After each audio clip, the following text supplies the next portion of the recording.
महिला पुलिस में अगर भर्ती हो जाएगी, अगर ज्यादा महिला पुलिसकर्मी होंगी तो उस तरह से बेवजह लाठी नहीं चलाएंगी। लाठी तो मैंने भी खाई बेफिजूल में, कोई मतलब नहीं था। जी सारा। और देखो इतना पतन हो गया, किस तरह की बात कर रहे हैं। भारतीय जनता पार्टी के राष्ट्रीय अध्यक्ष हैं, क्या नाम है, गड्डा जी, नड्डा जी, नाम भी अजीब है। नड्डा जी कह रहे हैं कि जयंत बहुत घमंडी है। अब आप लोग मुझे जानते हो, चौधरी साहब को जानते हो। चौधरी साहब घर के दरवाजे तो खुले रहते थे, कोई पीएसओ भी नहीं था। मैं जब एमपी था तो सरकार ने मुझे एक पीएसओ दिया, मैंने पहले कोशिश की भी, मुझे नहीं चाहिए। अब तो चलो वो रिटायर हो गया, बता सकता हूँ, वरना उस पर गाज गिरती। मैंने उससे कहा अलीगढ़ में उसका गांव वीरपाल उसका नाम था, मैं कहा तू अपनी खेती देख, मुझे नहीं चाह, तो अपनी खेती करता रहे, साइन कर लिया। जय चौधरी, जय चौधरी। तो मैं मुझे घमंडी बता रहे, मुझे तो कोई दिक्कत ही नहीं। मुझे बच्चा कह रहे लड़के हैं, ये कह रहे लड़के दंगा कर देंगे। मैं चौधरी चरण सिंह जी का नाती हूँ।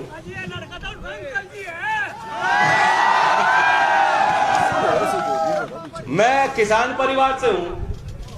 मेरी गर्मी कहाँ निकाल लोगे, कहाँ से निकाल लोगे? कोशिश तो की है इन्होंने। तो 14 में ऐसा मतदान करो कि बहुत ही बढ़िया सा मैं कंबल खरीदूंगा बाबा जी को, भेंट करूंगा 14। तो इनकी सारी कोशिश रहेगी, बहुत सतर्क रहना है बच्चों। ये व्हाट्सएप पे जो चीज आती है, वीडियो आती है, बहुत चीज नकली होती है। आप सतर्क रहना, कोई ऐसी बात कामयाब मत होने देना। और वैसे भी धर्म की बात कर नहीं सकते, धर्म तो हमारे साथ है। तो 14 तारीख में पूरा आशीर्वाद दो। और बाकी क्षेत्र की बात है, मैं जानता हूं कि बाढ़ग्रस्त ये क्षेत्र है, किसानों की समस्या है। हरियाणा के साथ भी कुछ विवाद बन जाते हैं जमीनों को लेकर।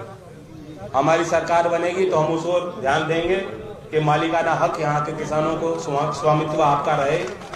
बाकी खट्टर शायद हमारी माने नहीं, लेकिन खट्टर का भी काम करना पड़ेगा सही समय पर। चौधरी चरण सिंह जी के समय जो आपकी ताकत थी, आप ऐसी सभाओं में चंदा देते थे, उस चंदे से पार्टी चलती थी और उड़ीसा तक आपके मुख्यमंत्री बनते। ये किसानों की ताकत थी, किसानों की राजनीति थी, चौधरी चरण सिंह के जीत का समीकरण था। उसी समीकरण को बनाने के लिए हमने गठबंधन किया है। यहां से हमें शुरुआत करनी। हमारे पार्टी के जितने विधायक आएंगे मैं उनको काम पे लगाऊंगा, और जो समाजवादी के आएंगे हमारे क्षेत्र से मैं उनको डबल काम पे लगाऊंगा। और इनकी खूबी रहेगी, कुछ काम ये मुझसे लिया करेंगे, कुछ काम अखिलेश से लिया कर लेंगे। पहले तो ऐसे डबल काम मिल रहा है। तो हमें कोशिश ये करनी है कि यहाँ उत्तर प्रदेश से, पश्चिमी उत्तर प्रदेश से आपका वर्चस्व बने, लखनऊ में आपकी दखल बढ़े, आपके कहने से काम हो। किसान और नौजवान वहां राजनीतिक गद्दी पे बैठे, उन्हें लगे कि सरकार हमारी है, और फिर यहां से जाकर देश के राजनीति में एक ऐसा भूचाल लाएं क्रांतिकारी के नौजवानों को हम सही राह पे लाएं। और चौधरी चरण सिंह के उस खोई हुई तो हमारी ताकत है किसानों की, वो ताकत लाएं। तो उस रास्ते पे मैं चलना चाहता हूं। मैं अपना शीश झुका के, सर झुकाकर को मुझे कह रहे घमंडी है, मैं 10 बार झुकाऊंगा आपके आगे। आपके लिए लाठी खानी पड़े तो लाठी भी खाऊंगा, 10 बार खाऊंगा, लेकिन अब खाने की जरूरत नहीं। लाठी पकड़ा दो, हाथ में मुझे ही दे दो। दोगे कि नहीं दोगे?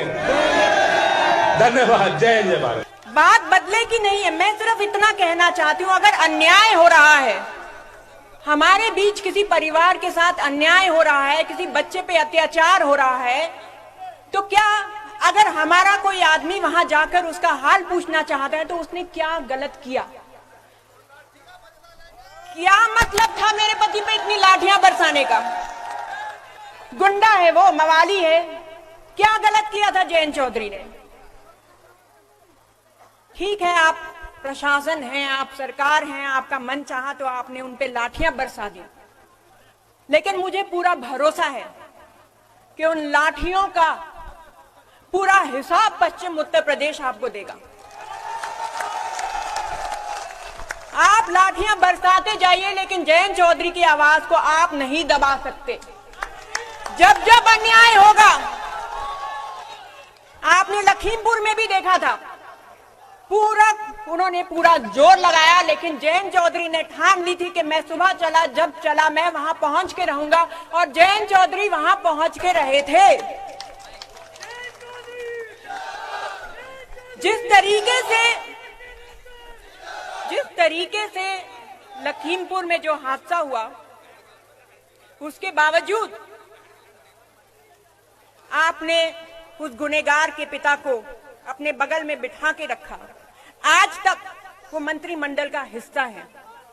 मैं कहना चाहती हूं कि ये प्रदेश भूलेगा नहीं, पूरे क्षेत्र की हाय लगेगी इन्हें। हमारे किसानों पे कोई इस तरह गाड़ी चला के उन्हें कुचल जाएगा तो हम इतनी आसानी से भूलने वाले नहीं हैं। भूलेंगे क्या? मैं आपके माध्यम से इस पूरे पश्चिम उत्तर प्रदेश से एक हाथ जोड़कर निवेदन करना चाहती हूं। आपने जयंत चौधरी के जोश को, उनके साहस को, उनकी कर्मठता को अनुभव किया है। समय समय पर उन्होंने अपनी काबिलियत का और अपनी क्षमता का आपको सबूत दिया है।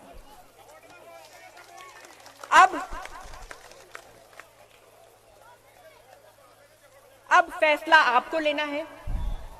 मुझे पूरा भरोसा है कि अगर आपने जयंत चौधरी को, राष्ट्रीय लोकदल को राजनीतिक ताकत दी तो वह आपकी हर कसौटी पे बहुत कामयाबी से खड़े उतरेंगे।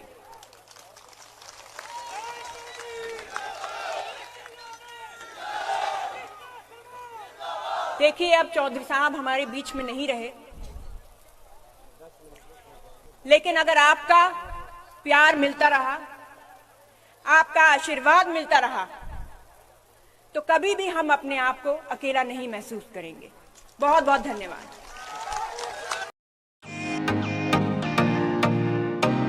फेसबुक और यूट्यूब के बाद अब आपका पसंदीदा चैनल न्यूज़ 18 डेली हंट पर भी फॉलो करें।